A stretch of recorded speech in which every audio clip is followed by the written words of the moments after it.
Hello everyone, this is part 8 of What If Naruto Was Hashirama's Heir, and I hope you guys enjoy this video and to like, to subscribe, to see more comment down below. Now let's start the intro. They call me a god. They call me a god. They call me a god. Naruto stood in his one-tailed Jinchuriki cloak as he faced down his best friend, Sasuke, in the Valley of the End.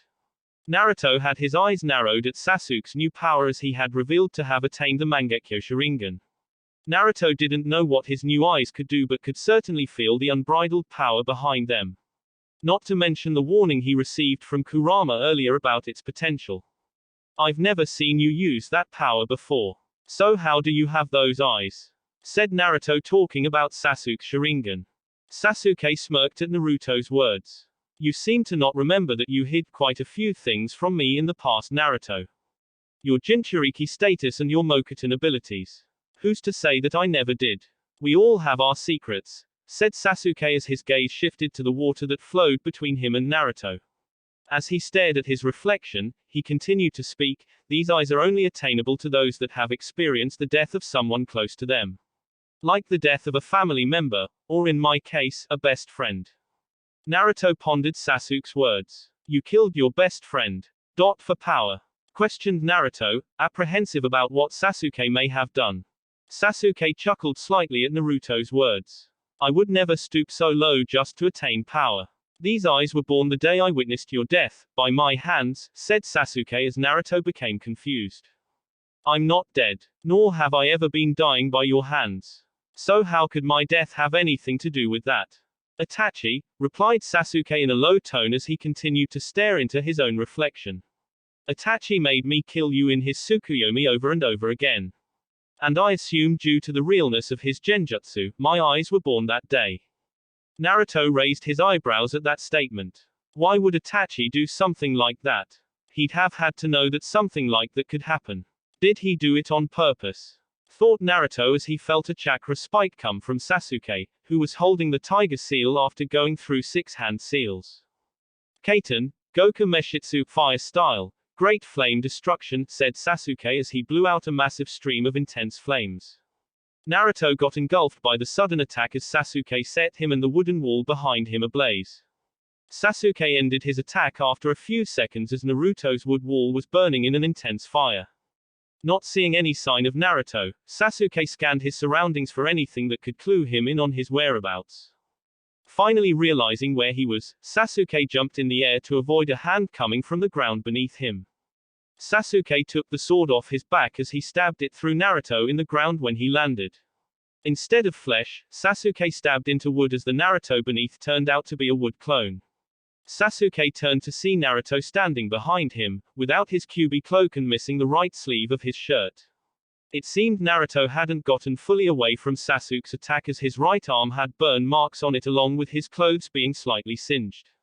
Naruto placed his hands in the snake seal. Mokuton Kuchiyos, Hori Nikushoku Butsu, would release summoning, burrowing carnivorous Buddha, came the voice of Naruto as he slammed a hand onto the ground. A massive sealing array appeared underneath Sasuke as the ground beneath him rumbled. Sasuke immediately jumped away from the sealing array as a huge plant emerged where he just was. "That plant is enormous," thought Sasuke as what appeared to be a 4-sided Venus flytrap appeared beneath him attempting to eat him. As Sasuke began his descent to the ground, he had to raise his sword to block a kunai strike from Naruto, who appeared in front of him with a shunshin. Naruto then knocked Sasuke's sword aside as he lashed out with a quick elbow. Sasuke's Sharingan saw it coming however and he swatted it away causing Naruto to stumble slightly. Sasuke attempted to strike Naruto with his sword but had to dodge Naruto's plant as it tried to eat him.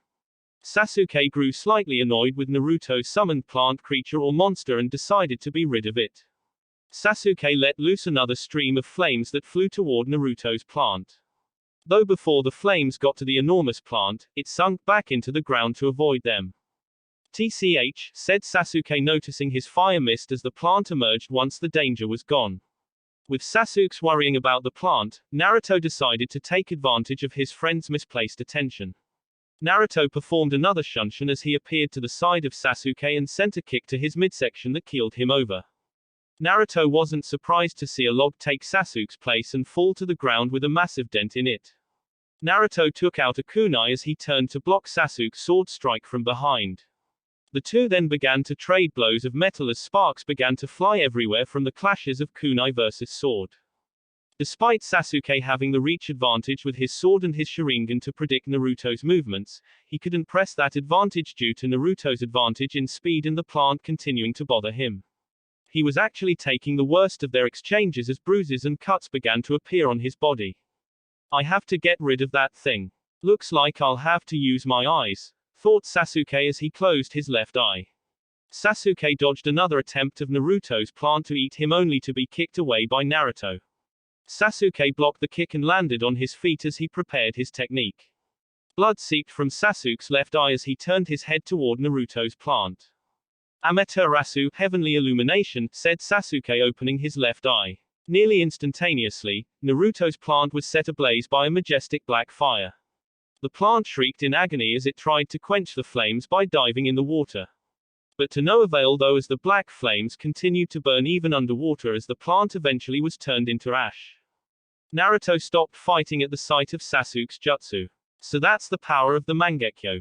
Even with my plant going underwater, the fire didn't stop burning it, thought Naruto as he stared back at Sasuke.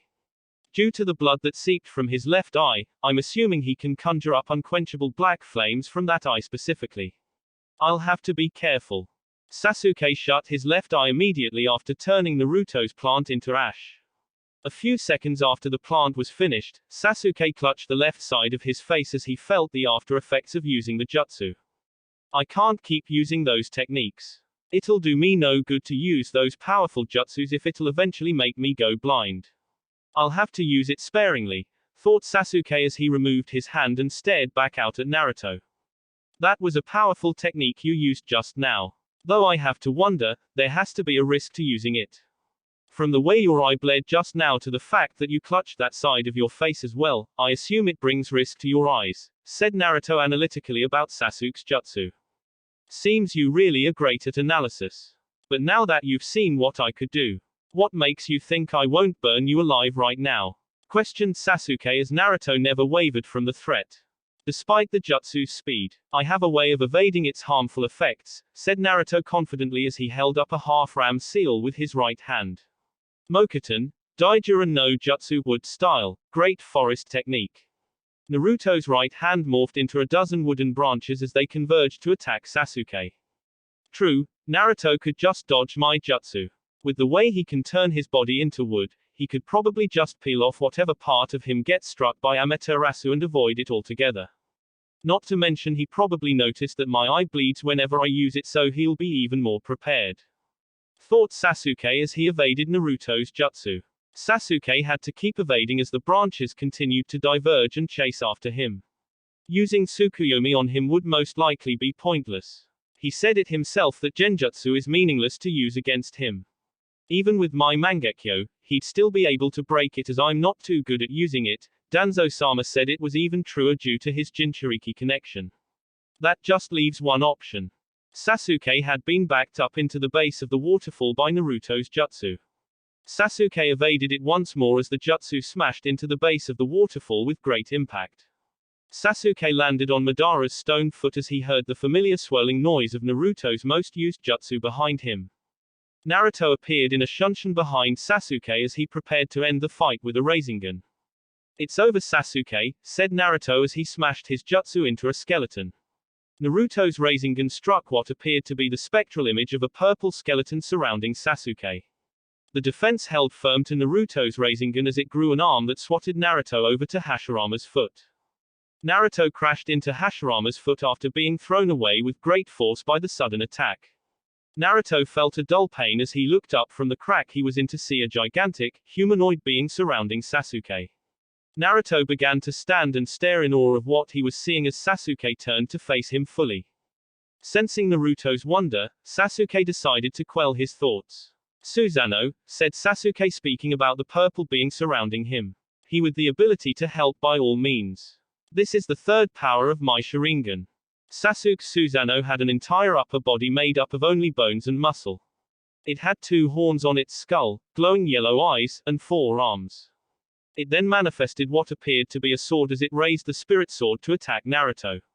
Naruto smirked at his friend's ability and despite the situation had to admire his friend's prowess. That jutsu just took a Rasengan and didn't waver in the slightest. But Naruto had more up his sleeve as well. Naruto placed his hands in the snake seal. Naruto's chakra flared as the Shodime's necklace glowed a bright green. Sasuke's Susanoo let its sword fall to strike Naruto as a huge plume of dust and debris plagued the air from its strike. As the area cleared, Sasuke could see what appeared to be a huge, wooden dragon's head situated where Naruto was. The dome looked unfazed by the attack and then split down the middle to show Naruto was still holding the snake seal.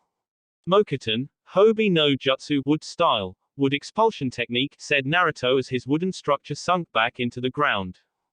Thank you Hashirama Gigi, thought Naruto thanking his great-great-grandfather.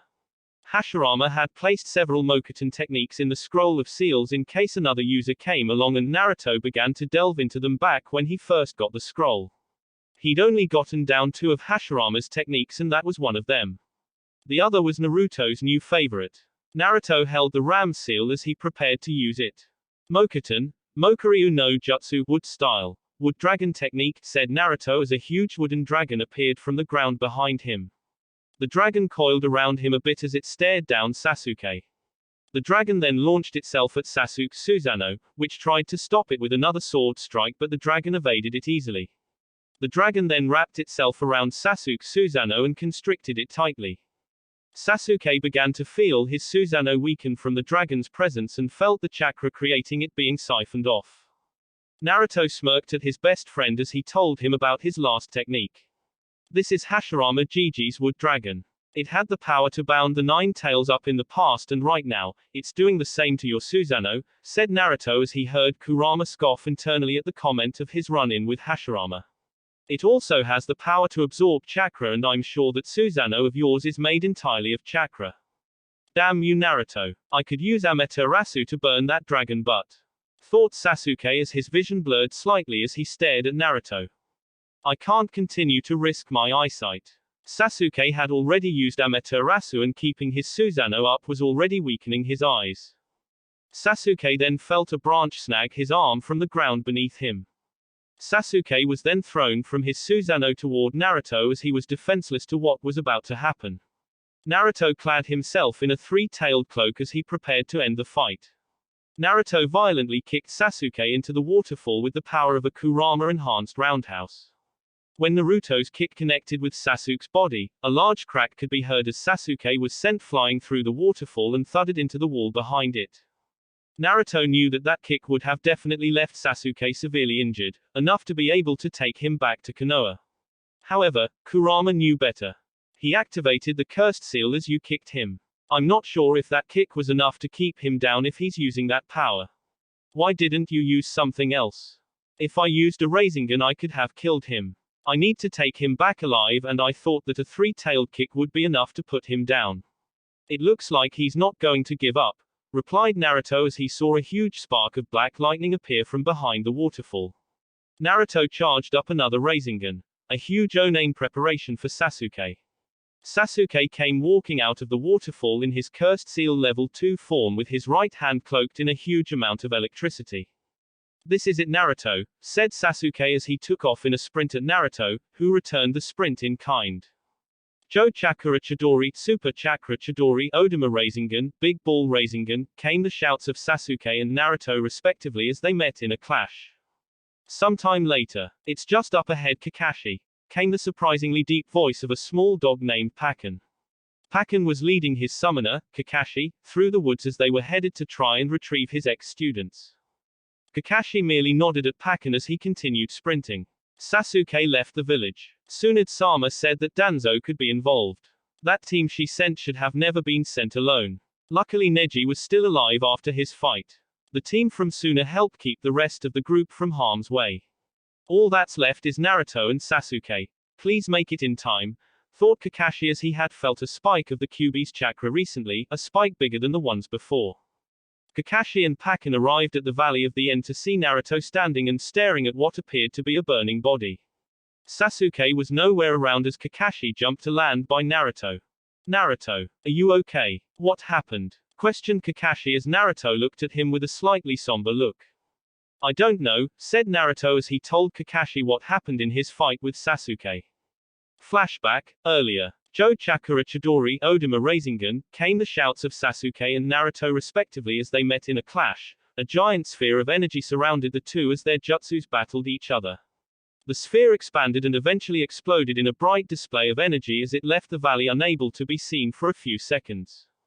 Clouds formed immediately as rain began to pour down over the valley.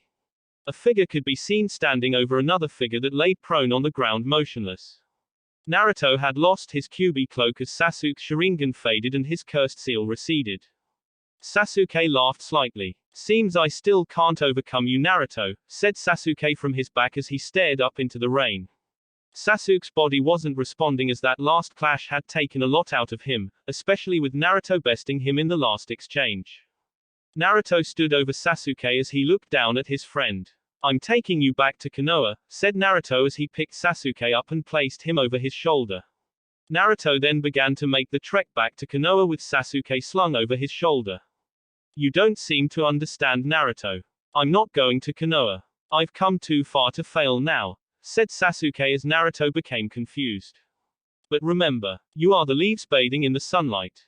And I am the roots that grow in the dark. Naruto didn't understand what Sasuke was saying. He had lost and from what Naruto could tell, couldn't lift a finger. There was nothing he could do besides getting carried back to Konoha. Naruto Senju, came the voice of a new arrival. An arrival who had 4 more shinobi with him. The group of 5 were all wearing identical cloaks with hoods and plain white masks with various animals depicted on the front. Normally Naruto would have been able to sense them beforehand, but he was too tired from his fight with Sasuke to even realize it. Anbu, said Naruto, confused by the arrival of the 5 shinobi. You're not Konoha Anbu. Who are you? The group didn't answer Naruto but instead chose to attack him. Naruto dodged the swipe of a tip-less Tanto from the first Anbu, only to have to duck the swipe of another. Naruto wasn't fortunate enough to dodge the 3rd and 4th Anbu and received punches to the stomach, making him drop Sasuke. Sasuke was then picked up by the 5th and final member as he took him away, leaving Naruto to face off against the final 4. The remaining 4 Anbu members stood as a blockade, keeping themselves between Naruto and the fleeing Anbu with Sasuke. We cannot allow you to take Sasuke. If you choose to continue pursuing him, we will have to stop you, came the voice of the same Anbu who had spoken earlier. No, Sasuke, thought Naruto as he stood back up shakily.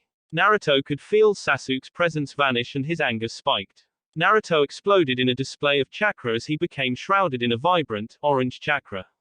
Naruto had 4 tails swishing behind him as he roared out of anger. That roar created a shockwave that sent the 4 Anbu in front of him flying back into the ravine that was the Valley of the End. The Anbu stood up quickly as Naruto landed on the ground beside them, cracking it slightly. Who are you? Questioned Naruto in a Kurama-influenced voice. Like before, the Anbu never answered, only choosing to attack. Naruto swatted the first shinobi away with a flick of one of his tails as he caught the next one by the throat with a clawed hand. Naruto created a Rasengan that he sent into the chest of the 3rd approaching Anbu, which sent him careening into the wall behind him. Naruto crushed the throat of the Anbu in his hand as he slammed him into the ground, cracking it slightly. The Anbu, that Naruto had slammed into the ground, caught aflame as he burned to a crisp. The first Anbu that was swatted away by Naruto's tail also burned to a crisp along with the one that was launched into the wall by Naruto's Rasengan. They follow Anbu protocol of burning their bodies upon death. That means I'll have to take the last one alive, thought Naruto as he turned to face the last Anbu. Before Naruto could enact his plan of capturing the last one, that Anbu's body burst into flames like the last 3, preventing his capture. It's too late, Naruto, said Kurama. Kurama was surprised at Naruto's ability with his chakra. Instead of the version 2 form of a Jinchuriki form, Naruto took on what appeared to be a weaker chakra mode with 4 tails. Possibly due to his body's ability to purify and control his chakra. Naruto let Kurama's chakra dissipate as he watched the body burn despite the rain that continued to fall. I was so close to bringing him back, but I held back on him because I didn't want to kill him, said Naruto back to Kurama. Who were those Anbu? Naruto then looked to see Kakashi and his dog, Pakken, land next to him. Flashback end. Naruto fell forward in exhaustion after he retold the events of his battle with Sasuke and the aftermath of it. As he was falling forward, Naruto was caught by Kakashi, who had turned so as Naruto could land on his back. I almost had him, sensei, said Naruto as he drifted off into unconsciousness. Kakashi nodded his head at Naruto as he picked him up piggyback style and began the long journey back to Konoha. Pakken disappeared in a puff of smoke as Kakashi walked back toward Konoha. Kakashi was both happy and saddened at today's events. He was happy that Naruto had handled facing an Uchiha who had the Mangekyo Sharingan so well, but saddened that it was his student who left. But despite all that, Kakashi was overjoyed that Naruto was safe. They had lost Sasuke, but Konoha couldn't afford to lose Naruto. Somewhere in a hidden base. "So I've seen you've come," came the voice of a man situated on a throne. He had bandages wrapped around his entire body, leaving only his left eye visible and his seafoam green hair. As the man said, two others walked into the room. One had a glint showing off his round glasses as the other had a glowing pair of Sharingan. The man on the throne grinned a sinister smile as he welcomed his new guest. "Welcome, Sasuke-kun. I knew you'd come," said Orochimaru as he led Sasuke down a path of his base. Somewhere underground, 7 spectral figures stood on what appeared to be gigantic hands as they all appeared to be holograms. "What the fuck is this meeting for? I got souls to sacrifice to Jason-sama. Why are we here?" said one of the holograms with what appeared to be a triple blade scythe in his hand. A hologram with eyes that held a purple tint to them with a ripple pattern looked toward the hologram that spoke. It wasn't as if he wasn't glaring at him or anything, but it certainly felt like he was staring into his soul, and it certainly irked the man with the scythe slightly. "We are here to discuss a new development, Zetsu," said the hologram with the purple eyes as a being rose from the floor. The being had 2 large Venus flytrap-like extensions that enveloped his head and upper body, giving him a plant-like appearance. He had short green hair, yellow eyes, and his body had 2 different halves. One side was white while the other side was completely black. As the figure spoke, it seemed as though each half had its own voice and switched between each other perfectly. "I have news on something important. Sasuke Uchiha fled Konoha in hopes of getting to Orochimaru. However, Konoha sent a team to retrieve him and it ended up with him facing off against Naruto Senju. I recently watched the fight between the Kyuubi Jinchuriki, Naruto Senju, and Sasuke Uchiha. The Kyuubi Jinchuriki won the fight despite the Uchiha possessing the Mangekyo Sharingan," said Zetsu. After besting the Uchiha boy, Naruto attempted to take the Uchiha back to Konoha, but his progress was impeded by several Anbu. After managing to get the Uchiha away from him, Sasuke was able to make it to Orochimaru. Be wary of these 2 shinobis, especially the Kyuubi Jinchuriki, as he showed prowess in his Mokuton ability and the usage of his Beiyu. I will continue to update you all. Now that we know how powerful the Jinchuriki has become, I have decided to change your targets. I will handle the 9 tails when the time comes. Itachi and Kisame will take the 6 tails instead. We have only a few more years before we begin our hunt. You know your duties. Be ready when the time comes. Dismissed. Finished the leader of the group as his image vanished along with the other 7. 1 week later, Naruto sat in his hospital bed as he was staring out the window, pondering the events that happened recently. It had been a week since his battle with Sasuke and he was still in the hospital. All of his injuries were healed by that night of his arrival, but Naruto had decided to stay in the hospital for a little while longer. He still felt he wasn't mentally prepared yet to go back. The team Naruto was sent with all came back alive. Only Neji needed emergency surgery, but it was successful and he would make a full recovery. Thanks to the assistance of the Sand siblings, the rest of Konoha's retrieval team also came back alive and well with minor injuries. Tsunade immediately rushed to the hospital to check on her nephew as soon as he was brought in by Kakashi and was grateful that he was fine. Tsunade debriefed Naruto the next morning as he told her the events of his mission from his perspective. After hearing about everything and how he failed due to being stopped by Anbu, Tsunade just knew that Danzo was involved somehow. Despite not having any evidence to prove it, Tsunade was going to make certain that Danzo paid for what he did, especially since it went against her directly. His dealings in the shadows needed to be put to rest and she was going to see that it be accomplished. Naruto had gotten many visitors during his stay in the hospital, including his friends and their senseis, along with Tenzo and Yugao. They all wished him well and gave him words of encouragement despite what just occurred. When Sakura had come to see him, she gave Naruto a long hug as she felt the same way he did. She had lost a teammate as well and was saddened that she couldn't stop him either since she was the first to notice him leaving. She did tell him that one day, whenever Naruto decided to hunt down Sasuke again, she'd be there with him. Despite all of his visitors, Naruto still sat in his hospital bed as he blew out a long sigh. Naruto never shifted his gaze from the window as he felt a familiar presence land on his windowsill. "Hey, Gaki. How you holding up?" came the voice of Jiraiya as he sat on Naruto's windowsill. Naruto blew out another sigh as he looked toward his sensei. "I've seen better days, Jiraiya-sensei. What brings you back to Konoha?" questioned Naruto as Jiraiya looked at Naruto with a look of slight pity. Jiraiya knew what Naruto was going through as he had gone through the same when Orochimaru left. Though it was probably worst in Naruto's case as he had actually beat Sasuke and only lost him due to Danzo's interference. Luckily Naruto didn't know that yet. All hell would break loose if Naruto knew Danzo was the reason those Anbu attacked him. "I just came to tell you that you have a meeting with Tsunade tomorrow morning. It's important and has to do with you. Be there," said Jiraiya as Naruto merely nodded his head weakly.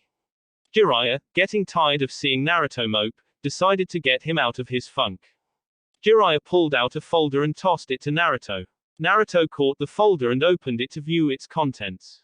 After about a minute of looking over the folders inside, Naruto looked up at Jiraiya to see him smiling a very lecherous grin.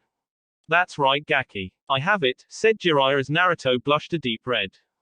"I thought Tsunade Bar-chan got the original?" questioned Naruto as he saw Jiraiya still smiling as he held up the original photo of Naruto and Yugito kissing. "Well, when you and Tsunade decided to get drunk off of Bunta's sake.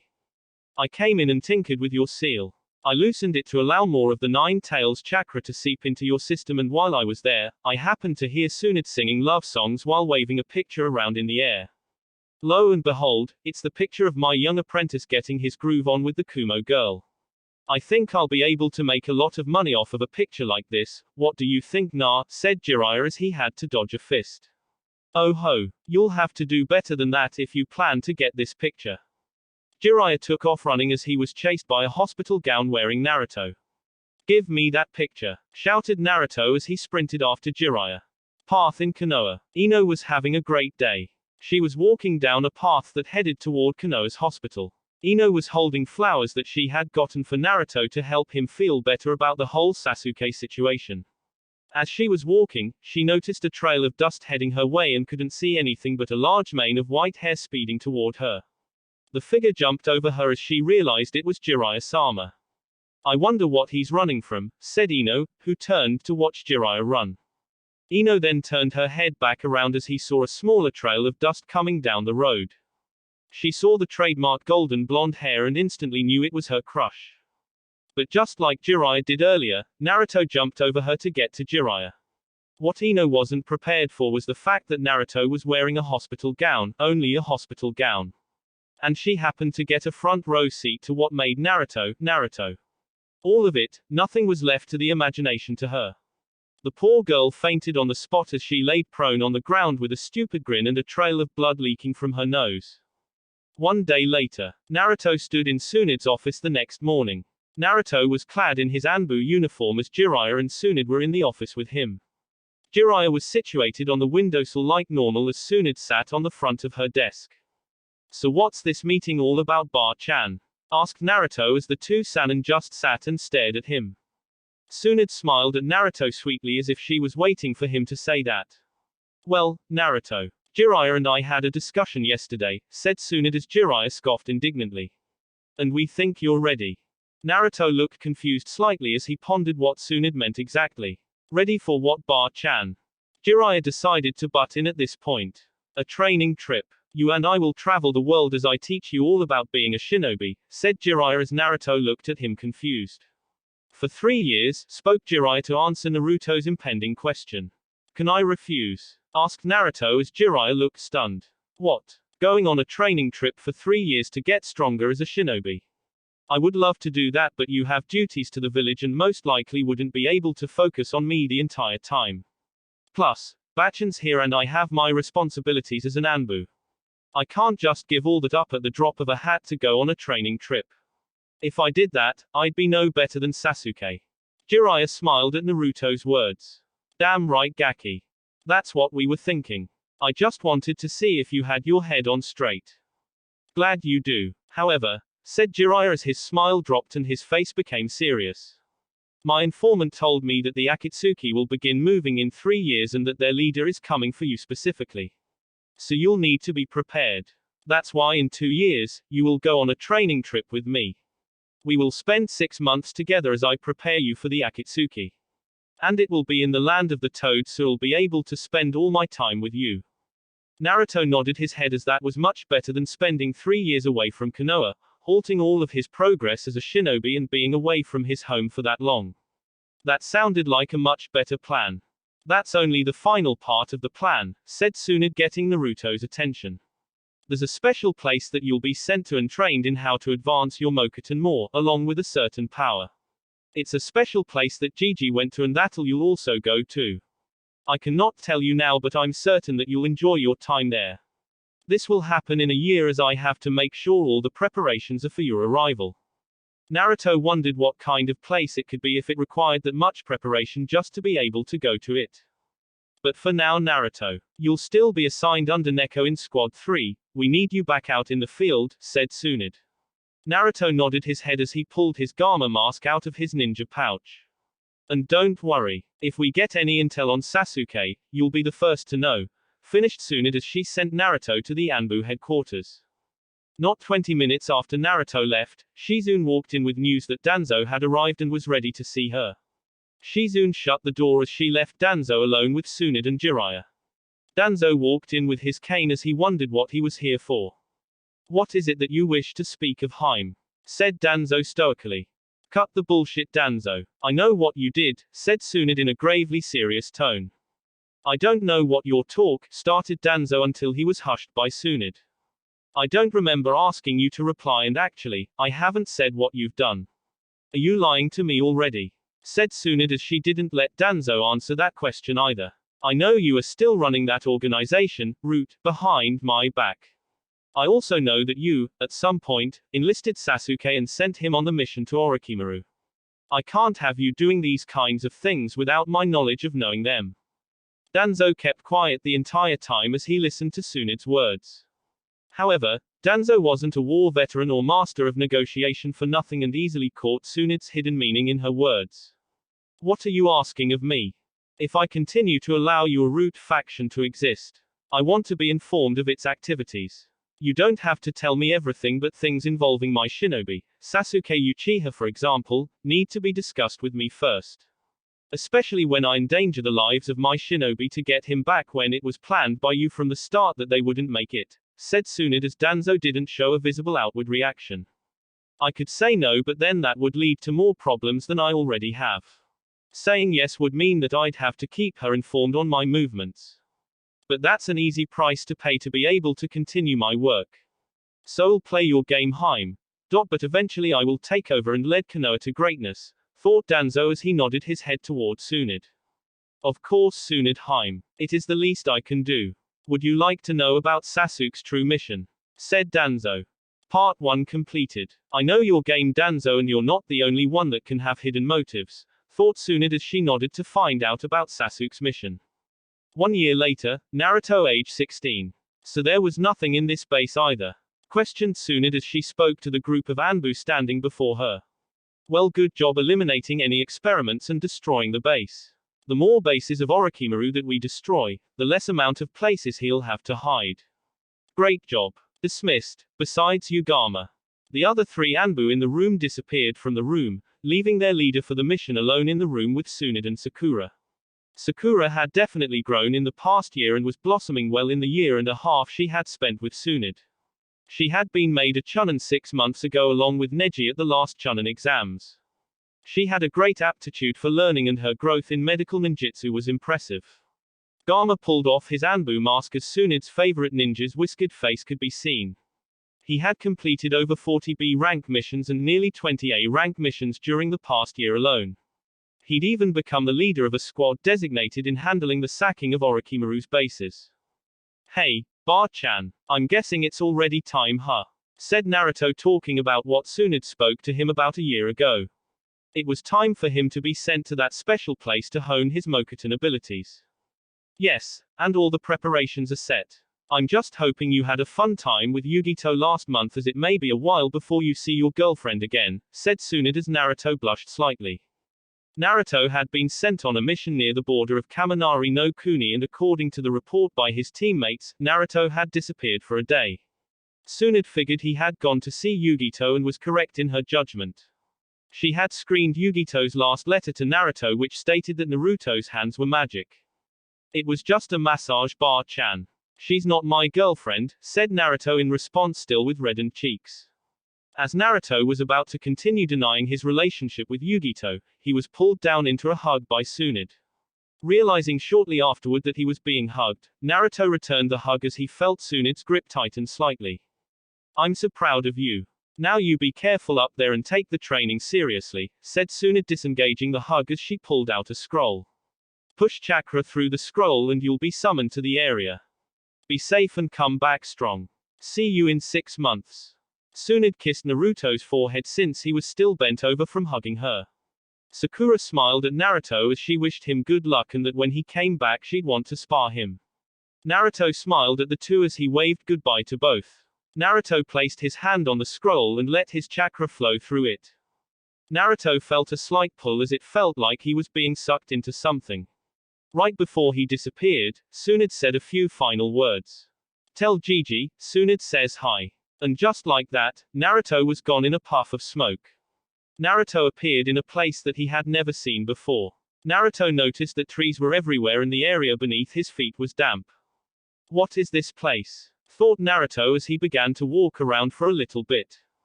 Naruto felt a presence appear behind him and saw Katsuyu, Tsunade's summon, sitting behind him. That wasn't the presence Naruto felt though. There were 2 other figures there, powerful figures according to Naruto's sensory ability, and they were holding hands. One of them was a tall man with tanned skin, dark eyes, and waist-length black hair.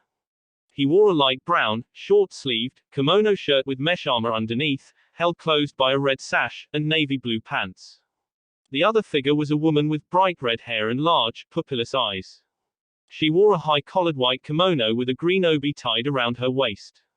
Her hair was arranged in buns and she had a violet-colored diamond mark on her forehead, similar to Tsunade's. She had tags with kanji written on them that hung from a hairpin in her buns. "Hello, welcome to the Shikotsu Forest, Naruto-kun," spoke the male figure as Naruto gasped upon recognizing who they were. Naruto's eyes widened and he stuttered out. "You're Mito Uzumaki and Hashirama Senju, my great-great-grandparents." Naruto stood in a damp clearing with Hashirama and his wife, Mito. The two were holding hands as Hashirama welcomed Naruto to the Shikotsu Forest.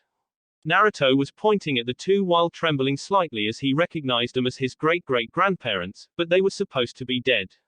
Naruto then began to freak out, thinking something went wrong and he was dead because there was no way this could be happening. "Calm down, Naruto," came the calm voice of Mito as she talked to her youngest descendant. Naruto stopped his frantic movements as he then looked toward Mito and Hashirama, settling down a bit. "Glad you've calmed down," started Mito until she was cut off by the sudden appearance of Naruto. Naruto performed a quick shunshin and appeared in front of Mito with a fist cocked back. They have to be Edo Tensei reanimations. Only Orochimaru uses that jutsu and that means that they are under his control. "I have to stop them," thought Naruto as he swung his fist at Mito. Naruto was surprised, however, when he noticed both Hashirama and Mito smiling at him, even as his fist was approaching. Mito brought her hand up as she easily caught Naruto's punch in her palm with no effort. Naruto was prepared for her counter though and already had a kunai up to follow his fist in attacking Mito. Before Naruto could cut Mito with his kunai, his held fist plummeted to the floor. Naruto's hand became heavy and felt like it was encased in cement as he couldn't pick it up. Naruto was wondering what was going on until he noticed a sealing array appear on the back of his hand. "Did she do this?" thought Naruto as he struggled to move his arm. "Naruto-kun, we aren't your enemies. There's no need to attack us, said Mito as she helped Naruto up while releasing the seal on his hand. Naruto stood up as he wondered how this was possible. Then what's going on? How could you two be alive? Said Naruto confused. Mito took her hand off of Naruto's as she smiled sweetly at him. We are chakra, said Mito as Naruto became even more confused. A long time ago, Hashi-kun had this idea that maybe one of his children's children would be able to use the Kekai Genkai, Mokuton. So he left techniques in the scroll of seals for them to use. Hashirama grinned heavily at Naruto as he slapped him on the shoulder. And I was right, shouted Hashirama as he picked up Naruto and swung him around. Tsunade told me all about you, Naruto-kun. It's so great to see someone being able to use it. It's even better since Mito decided that we should leave chakra imprints in case there ever was one so we could meet them in person. And here you are and here are we. Naruto smiled a huge smile as he was spun around by his forefather. But, said Hashirama as he stopped immediately. The sudden stop gave Naruto temporary whiplash as he was set down by Hashirama. We are only chakra imprints. Meaning our time here is limited. Naruto contemplated Hashirama's words and came to a quick conclusion. You're saying that once the chakra you put into here runs out, you'll disappear forever. Can't I just stop the chakra drain and save it? Questioned Naruto as Mito shook her head. You're very astute, Naruto-kun. You're right, we will disappear once the chakra runs out, but I'm sorry, it doesn't work that way. Katsuyu activated the seals I placed here upon your arrival. And the chakra will continue to drain until it's all gone, replied Mito as Naruto began to tear up slightly. Mito was pulled into a hug by Naruto as she was forced to bear the golden-haired Senju. Hashirama joined Naruto in crying hysterically as Mito was sandwiched between the two. No, Hashirama passed down more than his Mokuton ability, thought Mito, mentally sighing as she watched the two cry on her shoulders. They got depressed so fast that it didn't even let me finish my explanation. Mito blew out a huff as she pushed the two off of her. Stop crying and let me finish explaining before you both get all depressed, said Mito. Naruto and Hashirama continued to sniff slightly as they calmed themselves down. Hashirama handed Naruto a tissue allowing him to blow his nose. Where'd you get a tissue from, Hashi-kun? Never mind that. Don't worry about us disappearing too fast. Hashi-kun and I stored up our chakra in this seal for a long time. There should be more than enough chakra to keep us going for at least a month. Hashirama straightened up immediately and shrugged off his depression as if it never happened.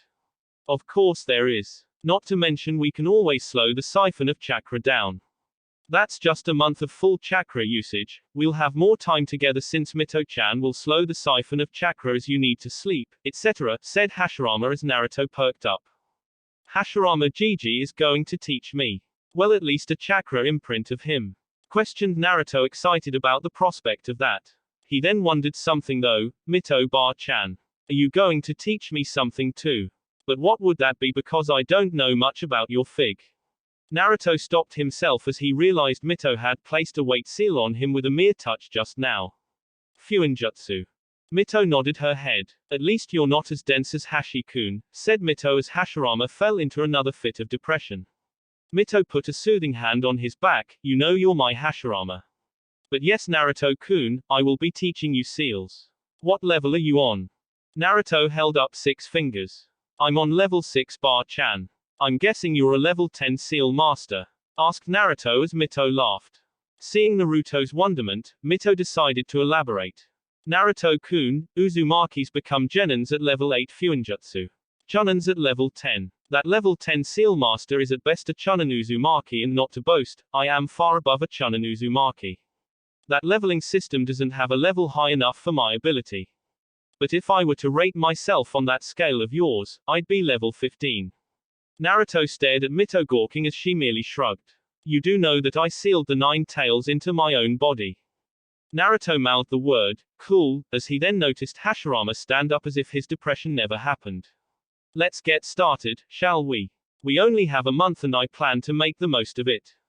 Do you know my little brother's shadow clone technique? Seeing Naruto nod, Hashirama realized that his training was going to progress even faster. Great, that'll definitely help. How? Said Naruto, wondering what Hashirama meant. You don't know the secret? Asked Hashirama in a confused tone. For someone as smart as Naruto, how could he not notice? You mean learning everything they experienced during their life upon them dispelling? Yes, but how could that help? Thought Naruto until it finally clicked. You want me to train using them? But I thought the scrolls said that doing something like that could cause whiplash and kill you, so I never tried. Hashirama chuckled as Mito poked Naruto in the stomach. You do realize that you have a giant demon in you that can heal anything besides death, right? Said Mito as Naruto formed an O with his mouth. Damn it, Kurama. Why didn't you tell me about that when I read over the jutsu? I thought we were friends. Thought Naruto as he heard Kurama scoff. TCH. I'm not your damn hospital brat. I'm not going to condone behavior that'll make me do more work just to keep you alive, especially on self-inflicted injuries, replied Kurama as he then added. Whoever said we were friends?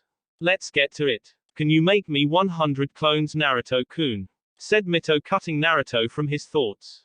Naruto nodded his head as he formed the unique hand seal of forming a cross with 2 fingers on each hand. Taju Kage Bunshin no Jutsu, multiple shadow clone technique, said Naruto as puffs of smoke appeared all across the forest. Mito nodded her head. Good. You 100 are with me. Let's go, said Mito as she took off deeper into the Shikotsu forest. Mito instructed those 100 Narutos to practice their calligraphy, as it was not to the standard she liked when they first made a seal. Your calligraphy needed to be perfect to use Fuinjutsu, and Mito was definitely going to make sure it was perfect before she taught him any seals. With Mito gone, it left just Hashirama and Naruto alone in the clearing. So what are we going over, Gigi? Said Naruto, noticing red markings appear on Hashirama's face, under and around his eyes, along with one on the middle of his forehead that resembled a third eye. Hashirama then created 5 wood clones. Well, I want you to make another 100 clones and we'll send them off with my clones to help you with your Mokuton stuff, said Hashirama as Naruto did what he said, creating another 100 clones that divided into groups of 20 and headed off into the forest with Hashirama's 5. Good. Now we get to the fun part of what you'll be doing. What do you know about Sage Mode? Time skip 3 months. Naruto sat cross-legged in a meditative pose with his hands clapped together. Another Naruto sat beside him holding the same pose except with the ram seal. There was one more Naruto situated with them with his hands on his knees as they all sat with their eyes closed. After a few seconds, 2 of the Narutos disappeared in puffs of smoke as the Naruto in the middle looked up with a grin. He was grinning at the chakra imprint of Hashirama, who was returning the grin. In the distance, about 100 Narutos began to slowly disappear in puffs of smoke as Mito came walking back after teaching Naruto's clones. It was a productive 3 months for Naruto training under the guidance of his great-great-grandparents. But it was close to the end as Naruto could see Hashirama and Mito were beginning to fade over the past few days. So this is it? Asked Naruto as Hashirama and Mito nodded their heads. Our chakra is about gone. We don't have much time left, spoke Mito as she placed a hand on Naruto's cheek. You're quite the exceptional young man, Naruto-kun. It has been a pleasure getting to know you these past few months, even if I'm only a chakra imprint. You're exactly what Hashi-kun and I had hoped for, especially since you're dating that girl from Kumogaku. It'll help bring the 2 villages together, and that'll help bring peace to the world, well, at least between 2 of the great villages. Naruto looked at Mito quizzically due to her last statement. Thank you for that, Bar-chan, but I'm not dating a girl from Kumo, nor have I told you about any girls, said Naruto as he then looked at the rest of his clone army that had yet to dispel. One of them was looking at Naruto sheepishly as he dispelled himself. Naruto got the memory of that clone and immediately put his head down. His clone had blabbed at the mouth about him and Yugito. Stupid clones, thought Naruto. Mito was whispering in Hashirama's ear as Kurama decided to add his 2 cents. Aren't those clones basically you? Their consciousness is directly correlated to yours. So essentially you're calling yourself stupid, said Kurama as Naruto had a rain cloud appear above him. Thanks for reminding me of that, Kurama, thought Naruto while sulking. Naruto felt a hand touch his shoulder as he looked up to see Hashirama smiling at him. Naruto, everything Mito said is the truth. You're the embodiment of our ideals and dreams, and also the only person I can entrust my own dream to. I believe that one day, in the future, I dream of a time when all shinobi will cooperate. A time when everyone's hearts will be together regardless of their countries. That's my dream of the future, said Hashirama. Can I entrust you with bringing my dream to fruition? Naruto nodded at his grandfather as his and Mito's imprints began to disappear in a flutter of sparks. Right before disappearing, Mito departed a few more words to Naruto. Don't forget, Uzumaki Clan Temple. There you'll find the mask and be able to do what we talked about. Thank you again, said Mito as she and Hashirama vanished from sight. Naruto nodded his head again at his two ancestors as he felt a presence behind him. Upon turning around, Naruto discovered Katsuyu, a smaller human-sized clone of her, staring at him. She had disappeared these last 3 months since Naruto was there with Mito and Hashirama and had finally come back once the two disappeared. Hello, Naruto-kun. Thank you for coming here, but due to your being a toad summoner, you're not allowed in this place. It was only accepted due to Hashirama-sama and Tsunade-sama's request. But since their time is up, it's time for you to go. I understand, Katsuyu-sama. I'm guessing you're my way out of here, asked Naruto as he was then swallowed by Katsuyu. Katsuyu then disappeared in a puff of smoke as she was summoned to Konoha. Konoha. Tsunade stood in her office with Sakura. A small version of Katsuyu was on her right shoulder as the tiny slug told her it was time to summon back Naruto. Tsunade bit her thumb as she prepared to bring back her favorite blonde. Kuchios, said Tsunade as a puff of smoke later, a human-sized Katsuyu appeared in her office. Not a second after appearing, Katsuyu's flesh peeled away to reveal Naruto. Yo, said Naruto coming out of Katsuyu's body. Tsunade and Sakura smiled at the boy, no young man, in front of them as both Katsuyus disappeared in a puff of smoke. Tsunade looked Naruto up and down as she nodded her head as if figuring something out. Seems they'll have to update your bingo book entry again, Gaki. You grew some more. You need to stop growing. Jiraiya already makes me feel like a midget, I don't need you doing the same, said Tsunade. Naruto smiled at Tsunade as Sakura looked confused. Naruto's in the bingo book, Tsunade-sama. Since when? Questioned Sakura as Tsunade pulled out the latest bingo book and tossed it to her. Sakura flipped to page 14 after Tsunade told her which one Naruto was on. Sakura opened the page and took notice of the picture of Naruto with his orange scarf and a baby-sized Gamakichi on his head. Haha, you're not really threatening with that photo. A rain cloud appeared over Naruto as he hunched over. Tsunade-bar-chan won't change it. She said it'll keep me humble, said Naruto depressed as a lightning storm prepared to thunder and pour out rain over him. While Naruto was sulking, Sakura read over his bingo book entry. Name, Naruto Senju, Konoha no Orange Kitsune Konoha's orange fox. Age, approximately 16 to 17. Gender, male. Origin, Konohagakure. Clan, Senju Clan. Affiliated with Konoha. Ninja rank, Anbu. Physical description, 5 feet 8 inches tall, 140 pounds. Has deep violet eyes and golden blonde hair with 2 jaw-length bangs framing either side of his face. Also has 6 whisker mark-like scars with 3 on each cheek. Elements, has affinities for futon, doton, and suton. Also shows the ability to use Mokuton, the famous bloodline of the first Hokage. Rank, S, approach with caution.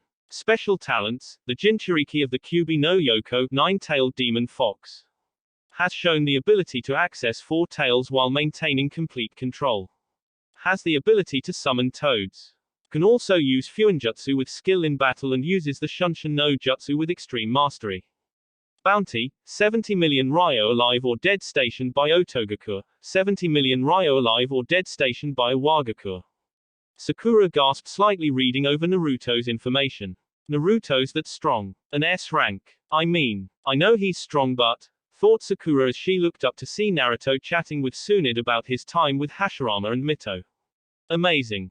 Sakura then realized the last part of Naruto's entry. Naruto, did you do something to Iwagakure? Why do they have a bounty on you? Questioned Sakura. Naruto looked toward her as he moved by the Yondaim's picture in the Hokage's office. Because I remind him of something, or rather someone, said Naruto as Sakura realized he meant the Yondaime. He does look just like the fourth except for the whisker marks and violet eyes. Does that mean that Naruto is his so, thought Sakura until Naruto cut her from her musings. I wouldn't think like that, Sakura-chan. It is an S-rank secret, said Naruto in a gravely serious tone as Sakura nodded her head. Naruto then put on a smile as he said, "But I remember before I left, that you wanted a spar upon my return. Are you still game?" asked Naruto as Sakura smirked in return. "I don't think you can keep up. S rank or not," said Sakura as Tsunade clapped her hands to get their attention. "Sorry, Sakura. Naruto can't spar with you because he has an important scroll to deliver and he has to leave soon or he won't make it in time," said Tsunade as Naruto looked confused. "What mission, Bar-chan? I just got back 10 minutes ago.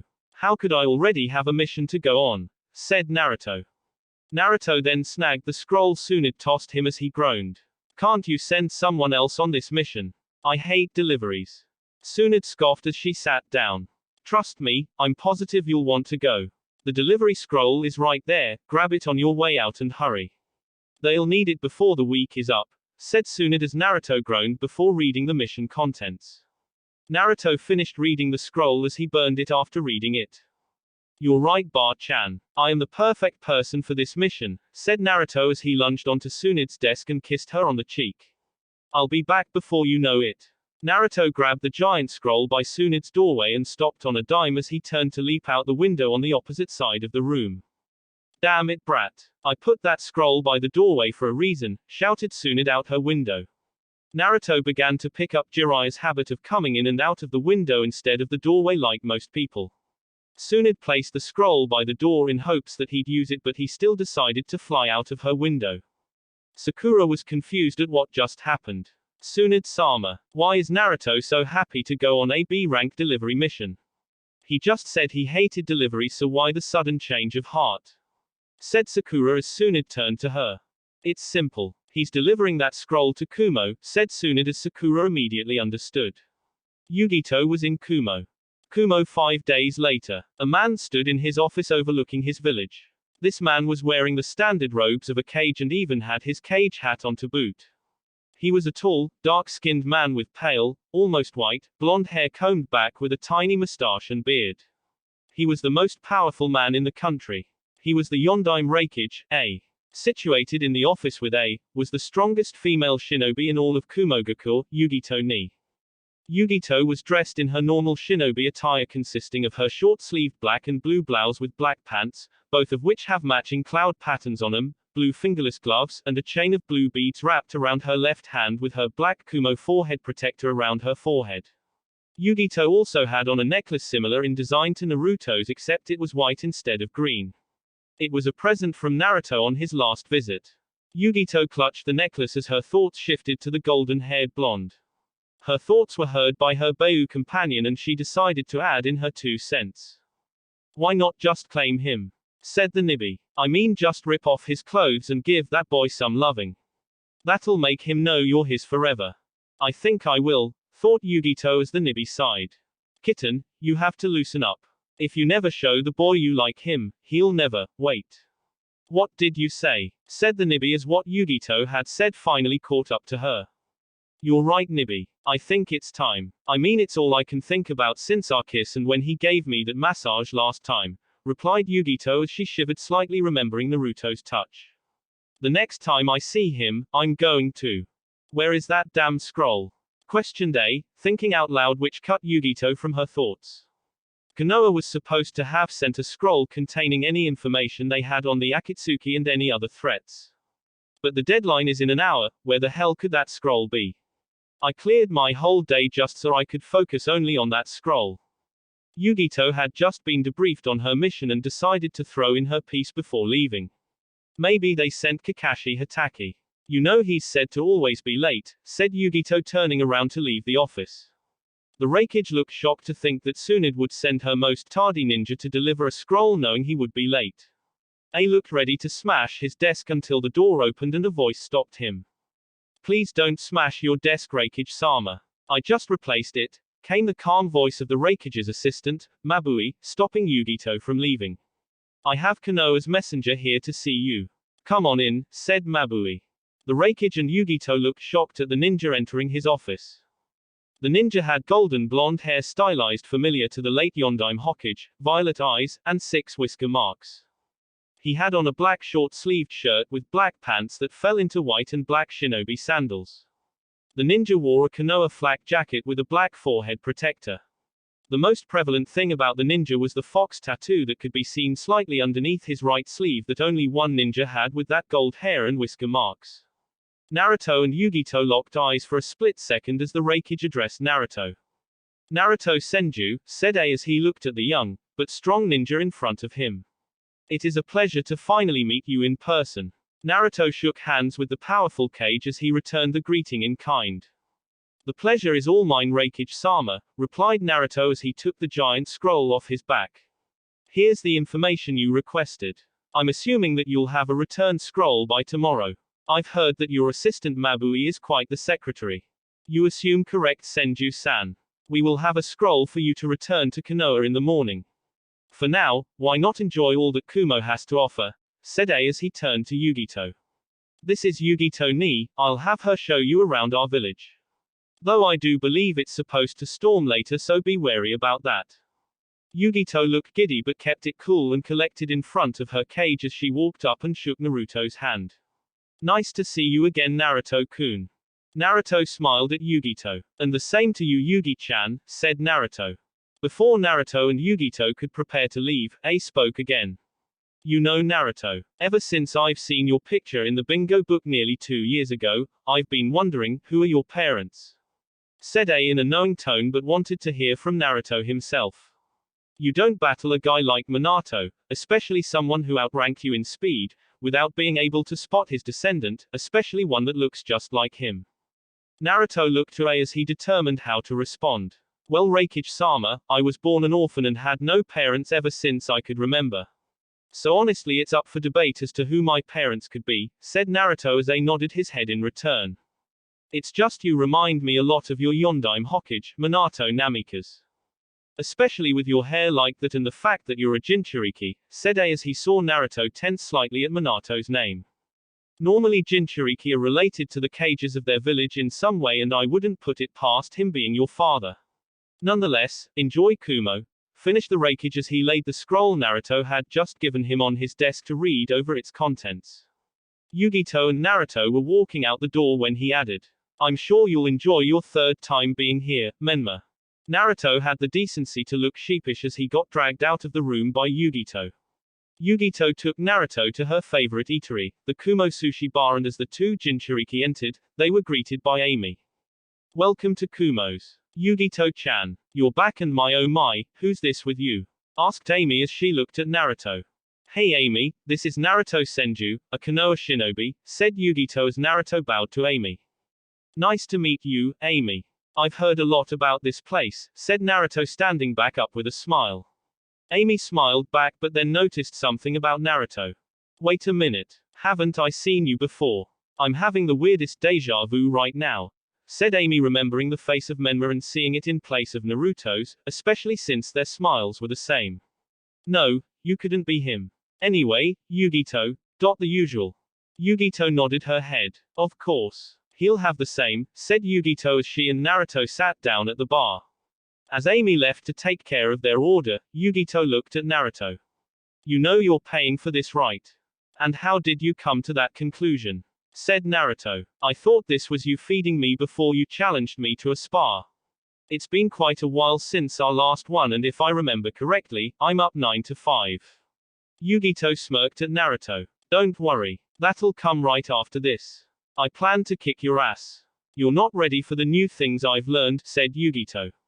As Yugito and Naruto were talking and eating their food, a Kumo ninja overheard their conversation.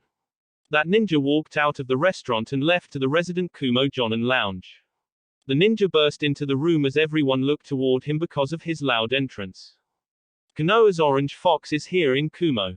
He and Yugito are going to face off in a spar in the mountains. Tell everyone the news," said the ninja as the group of ninja got excited at the prospect of seeing those two do battle. An hour later, Naruto and Yugito stood opposing each other on the same platform they had first met one another on. Yugito and Naruto took a ready stance as they prepared for their spar. "You do realize that we have an audience," said Naruto as he looked around to see dozens of Kumo shinobi in the surrounding mountains. They were there to view the fight. "You sure you feel like losing in front of your comrades?" "Bring it on, Naruto-kun," said Yugito as she sprinted at Naruto. Naruto stood still as Yugito approached. Yugito stopped in front of Naruto as she threw a fast punch toward his face. Naruto moved his head slightly to the left to evade the fast punch and returned with his own. Yugito moved her head to the right to dodge Naruto's counter. Naruto and Yugito smiled at each other since they mirroring one another at the moment. The two then kicked it up a notch as they became blurs across the platform they were on. Shock waves were felt all around as the two were clashing against each other. One of the surrounding shinobi decided to voice his opinion on the taijutsu battle. Damn, that Senju kid is good to be able to go toe-to-toe with Yugito like that. But doesn't it seem like the fighting is intimate? Said the shinobi as several others around him began to see it as well. Eventually, Naruto was able to catch Yugito's kick and held her leg against his side. Naruto then did a leg sweep of Yugito's leg that was still on the ground to send her to her back. Naruto was prepared to pick Yugito up and toss her but had to let go and jump away since Yugito extended her toenails trying to cut him.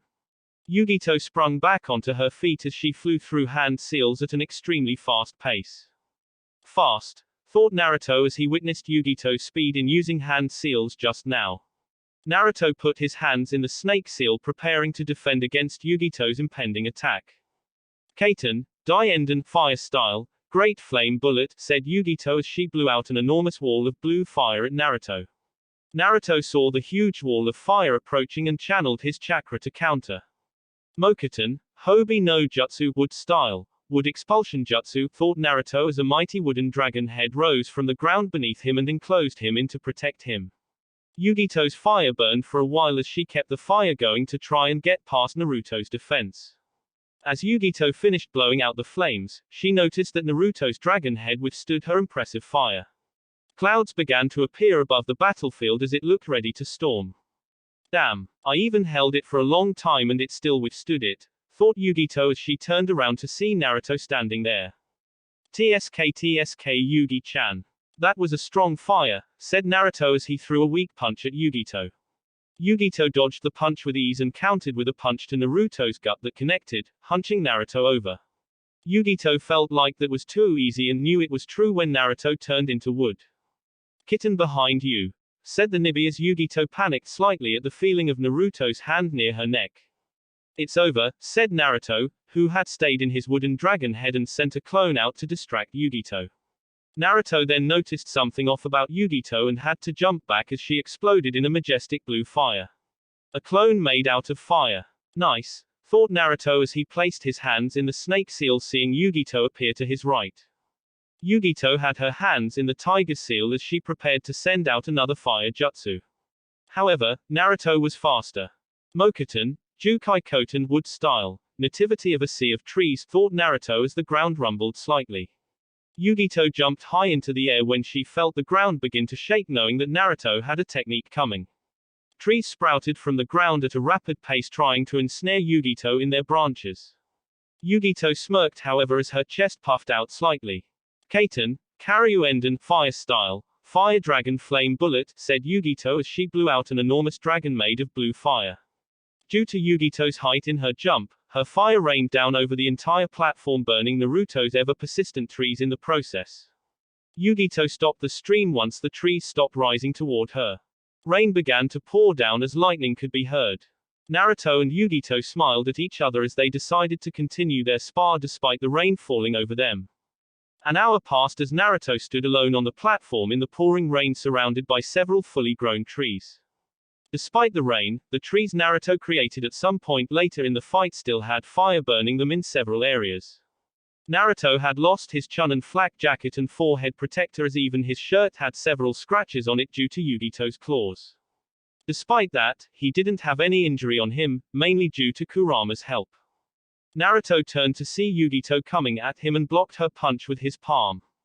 Yugito had lost her own forehead protector and the bottom half of her shirt was in rags, barely covering her belly button.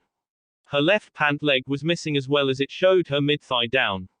Yugito then lashed out with the other hand only for Naruto to catch her deftly by the wrist. At this point, the rain was coming down harder as all of the shinobi in attendance left due to the intensity of the storm. Naruto and Yugito were soaked to the bone as they struggled for dominance. Yugito was beginning to lose the battle of strength when she noticed that Naruto's feet were too far apart again. Yugito entwined her leg with his as she attempted to push Naruto down to the ground, but like before, Naruto was too strong for her and sent her to her back. Yugito smiled a sly smile as she tripped Naruto again, using his own momentum to make him land in front of her. Yugito landed on her back as Naruto landed in front of her with their faces inches apart. Naruto looked into Yugito's eyes to see them holding a certain intent behind the dark blue. Naruto was still holding Yugito's arms down as they stayed like that, just looking at each other in the eyes. "What are you going to do now, Naruto-kun?" said Yugito in a sultry voice. Naruto blinked for a second and then understood what Yugito meant as he moved one of his hands to the ground beside them. "Mokuton, Shichuka no Jutsu, wood style, four-pillar house technique," said Naruto as a house slowly began to grow around the blondes to get them out of the rain. As the house began to appear around Naruto and Yugito, Naruto leaned down slowly to engage Yugito in a heated kiss. Naruto and Yugito's hand interlocked fingers as she wrapped her legs around his waist, trying to pull him closer. Naruto's other hand moved down slightly as he lifted Yugito's torn shirt, to show off more of her well-toned stomach. Naruto then began to trail kisses from Yugito's chin down to her neck. Yugito moaned slightly at the feeling of Naruto's mouth and tongue running along her skin. The two knew that this moment had been long overdue, and it seemed as though they were going to make up for lost time right now. The house began to enclose around the two groping and kissing Jinchurikis as Kurama and Matatabi were sitting together in what appeared to be an empty plane. "Go, kitten. That's my girl," said Matatabi as she was smiling at what occurring between Yugito and Naruto. Kurama chuckled slightly as he turned to his fellow Bayu. 10-5. "I win, this spar is over," said Kurama.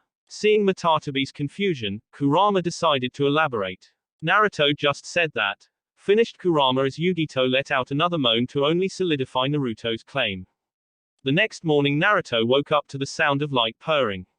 Upon trying to move, he realized that the purring was coming from Yugito, who had a hand interlocked with his and a leg draped over him. Naruto began lightly stroking Yugito's hair as he smiled contently at the sleeping girl beside him. "Girlfriend," thought Naruto as he thought about what he and Yugito talked about before falling asleep last night, tired from their intense makeout session. "I won't get to see you much in the next year, especially when I leave with Jiraiya-sensei, but Yugi-chan's my girlfriend. I've never felt happier. But I do wonder how the people in Konoha will react to this." Konoha, same time. Came the shriek of a blonde-haired girl as she screamed in her bed. A man with the same color blonde hair came rushing up to the room to check on his screaming daughter. "What's wrong, Ino?" "Bad dream," came the voice of Ino's father, Inoiki. "I don't know why, but I feel as though something bad happened just now," said Ino as she had this eerie feeling. "Don't tell me. Naruto-kun has a girlfriend. And it's not me." Screamed Ino again at the prospect of that being true. At Konoha's local hot spring, a man stood peeping through the wall. He perked up slightly. "My apprentice senses are going off," said the man as he tried to determine what the tingle meant. "This tingle feels like the time when Minato and Kushina first became boyfriend and girlfriend." "Atta boy, Naruto. The next step is to become a man," shouted the man as the women inside the hot spring heard him. Oh no. 15 months later, Naruto age 18. On the path that led to Konoha, a tall man with white hair was walking it with a smile on his face. This man was none other than Jiraiya, the Toad Sannin, who looked the same as he did 3 years ago. Next to him, there was a young man with golden blonde hair and 6 whisker marks on his face. The young man stood at just under 6 feet tall and looked like the Yondaime Hokage reincarnate. He had on the standard outfit of a Konoha shinobi, except instead of blue, he had black on underneath his flak jacket. This young man was the Orange Fox of Konoha, Naruto Senju. 2 of the most powerful men in the world walked side by side as Naruto took a deep breath. "We're almost home," said Naruto, twirling a kunai in his hand. Jiraiya nodded his head with a smile still on his face. "That we are, Gaki. That we are," said Jiraiya as he looked at the kunai in Naruto's hand. "Did you make any progress on the Hiraishin during our training? I know I had you work mainly on your Toad Ninjutsu and Rasengan. But I saw you had sent a few shadow clones over to read about that particular jutsu." Naruto looked at the tri-pronged kunai in his hand and shook his head no. Not at all, Jiraiya-sensei. I may be a seal master with the knowledge of how to apply two Sans jutsu and the general aspects of it, but, said Naruto as he put the kunai in his ninja pouch. Even with the shadow clone training method, it'll take me a while to figure it all out. Then even longer to make seals that resonate to me because I can't use two Sans seals, they only work for him. Jiraiya slapped a hand on Naruto's shoulder. You've had that scroll of seals since you were 14 and you still haven't figured out that jutsu. Ah well, it did take Minato a while to learn it from Nadime's notes. Plus, I haven't gotten anywhere close to learning it and I've been at it for almost 3 decades. You'll get there, said Jiraiya. But why have the kunai if you can't use the jutsu? Short answer, I like them. Long answer, they are much better in close-range combat than standard kunai. They may be slightly heavier but I've gotten used to them and they work like a charm, said Naruto as he then smirked at Jiraiya. You've seen it firsthand in our spars. Jiraiya laughed at Naruto's claim. You're right, kid, you've gotten strong. You even beat me in a few of our spars. I still haven't figured out where you learned Sage Mode. Come on, kid, just tell me, said Jiraiya. Jiraiya attempted to begin Naruto on the process of learning how to access Senjutsu, only to find out Naruto was already a sage, a powerful one at that. Jiraiya found that out in their Sage Mode spars, the kid hit hard. You know, Bar-chan said I can't tell you that. Plus, even if I did, you wouldn't believe me, so don't worry about it. The elder toads did take it hard when they learned of it though, but at least they're cool with it, said Naruto. You're going to listen to Heim over me. Your own sensei and godfather? Questioned Jiraiya as Naruto nodded his head without hesitation. Jiraiya's face fell at Naruto's nonchalance. What has this world come to? My own apprentice is choosing others above me, said Jiraiya as he and Naruto walked through Konoha's gate. God damn it. We let another one slip past us, Izumo, said Kotetsu, waking up from his nap to see Jiraiya and Naruto walking into the village. Izumo yawned as he opened an eye from the guard booth they were in. It's Jiraiya-sama and Naruto, it's not like they would have stopped anyway. But damn, Naruto looks just like Yondaime-sama now. The similarities are uncanny, said Izumo as they looked at their retreating figures before returning to sleeping on the job. Tsunade was in her office sitting at her desk with Sakura and Shizune behind her. Tsunade was going through paperwork as they heard 2 thuds come from behind them. Sakura and Shizune looked toward the thuds to see Naruto and Jiraiya pressed firmly into the window. Tsunade-sama, said Shizune as she watched Naruto and Jiraiya slide down the window slowly and unceremoniously.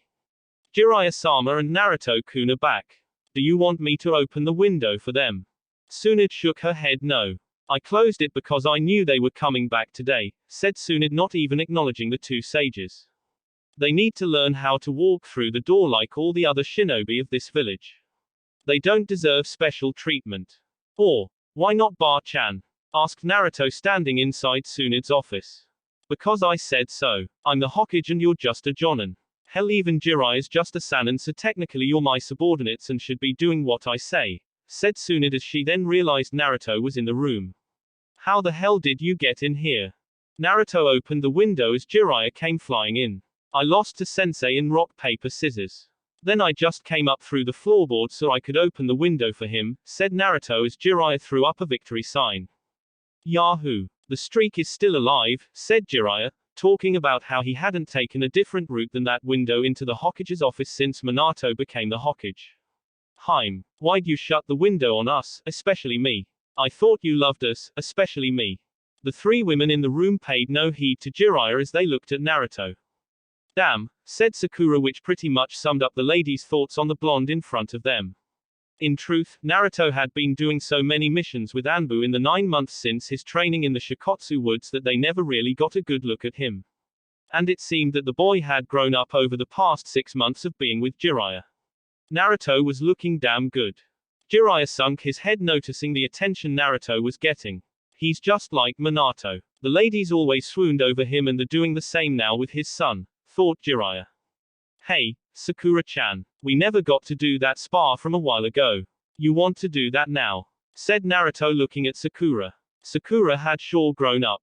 She still had her bright pink hair cut down to shoulder length while sporting a red top with a white circle on the back, tight black shorts, a short pink apron skirt, pink elbow protectors, and a violet mark on her forehead. Sakura was able to acquire Tsunade Jutsu in the past few months and had become a Jonin of the Leaf along with Naruto. Chunin Exam Stadium. 20 minutes, said Sakura as she left in a swirl of cherry blossom petals, signaling a shunshin. Naruto disappeared in a flicker as he vanished to meet Sakura in the designated location. Wait. You two were supposed to face off against Kakashi, said Shizune as it was too late. They were already gone. Ma, why not let them go at it? Came the voice of Kakashi situated on the outside ledge of the Hokage Tower. Besides, it'll be better this way. We'll be able to see what the two are capable of without them kicking my ass. I may have trained more, but Naruto would already be too much to handle. Adding Sakura is overkill. It'll be fine. Yarne, finished Kakashi as he saluted and disappeared in a puff of smoke to watch his students. Tsunade slammed a sheet of paper down as she stood up preparing to leave as well. Kakashi's right, Shizune, why not see how the two of them have progressed? Lord knows Sakura's gotten better. She's probably better than me now, said Tsunade heading toward the stadium with Shizune in tow. They were definitely going to see the two spar. Jiraiya finished sulking as he looked up to see the room gone. Where did everyone go? Heim, said Jiraiya as he heard a shout outside. Hey everyone, did you hear? Naruto-sama is back, said a random civilian as a few others around him cheered in excitement for Naruto's return. Jiraiya fell back into depression. No one cares that I'm back. What has this world come to? Thought Jiraiya alone in the Hokage's office, crying anime tears because his apprentice had taken all the attention. That will be it for this video. If you want more, comment down below, like, subscribe. And see you guys later.